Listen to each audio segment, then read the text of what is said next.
Hi guys! Welcome sa aking YouTube channel. Today, mayroon akong i-share sa inyo about sa ating NMAX B3 dito sa kanyang remote. Kasi nagpalit na ako ng battery nito kasi naramdaman ko na humina na siya. So yung motor natin is, yung NMAX ko is 9 months na sa akin. Itong motor na to, malapit na mag-isang taon. So yung battery niya is hindi ko pinapatay simula nung ibig sabihin kaya niyang tumagal ng up to 8 months. Actually nung hindi pa ako nagpapalit is gumagana pa rin naman siya. Kaso hindi na pwede yung kanyang answer back. Kumbaga pag pinindot mo to, hindi tutunog yung motor mo kasi mahina na yung battery niya. Ang nakaraan is bumili tayo ng battery na pinalit natin dito sa remote natin. So minsan gumagana, minsan hindi. So yun yung napansin ko na humina na yung battery niya. Sabi nila, tumatagal daw ang remote na to. Kung pinapatay mo, tumatagal siya ng 2 taon. Hindi ko alam kung legit yon kasi may nabasa akong comment na tumatagal daw ng 2 years itong battery nito. Pero yung sa akin is hindi ko na siya pinapatay. Basta nandyan na lang siya. Pag lumapit ako, binubuksan ko na lang yung motor. Naka-on, hindi ko na pinipindot para mas convenient sa akin na gamitin. So kahit na ganun, matagal na panahon na hindi ko siya pinapatay, lagi siyang nakabukas. Umabot pa rin siya ng 8 months or aabot pa siya ng mga 9 months. Humihina lang yung kanyang battery. Kung gusto nyo naman na pinapatay nyo para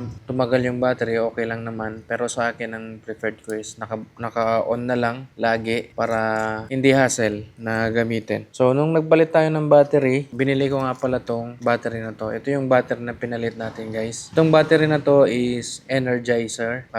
Ang presyo nito sa DIY is 88 pesos lang. So, ito yung ating resibo. Ayan, yan kung familiar kayo dyan, DIY yan. So, yung presyo niya, yan, 88 pesos lang. Dalawa na to. Yung isa, nandito yung isa eh. Dalawa na siya. Yung isa, tinanggal ko kasi kinabit ko na dito. So, ito yung lumang battery natin, Maxwell. Hindi pa naman siya fully ubos talaga tong battery na to. Nabubuksan pa rin niya yung motor natin. Kaso nga lang, hindi na gumagana yung answer back. So, yung lumang battery natin is Maxell na CR2032. Ayan. Kung maghahanap kayo ng battery na ipapalit sa NMAX B3 remote natin, CR2032 yung bagang model or pangalan ng battery na bibili natin. So, nabili ko is Energizer. May mga mas mura pa doon, 19 pesos, less than 80. Pero ito na binili natin kasi mas familiar siya na brand Energizer. Alam naman natin na matagal na sila sa industry ng mga batteries. So, subok na subok yung talagang maganda yung battery nila. So, bumili tayo ng isa, 88 pesos, dalawa na. So, ginamit na natin yung isa nakasalpak dito. Gumagana na ulit.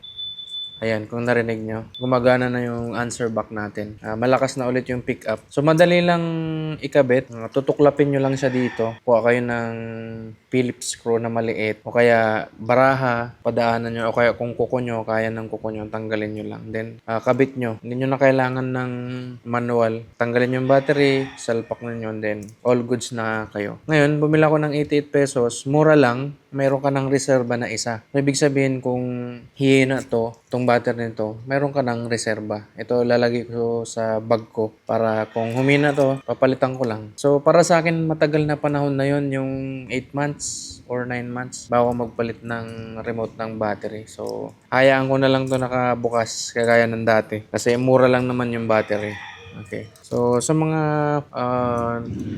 kung malulubat battery nyo guys, yan, ito yung ginamit natin. Saktong-sakto siya. Energizer na CR2032 yung ano natin. So, for now, yun lang guys yung gusto kong i-share sa inyo. Sana nakatulong. Kung halimbawa na humina man yung battery ninyo, battery ng remote, is sana nakatulong tong video na to sa atin.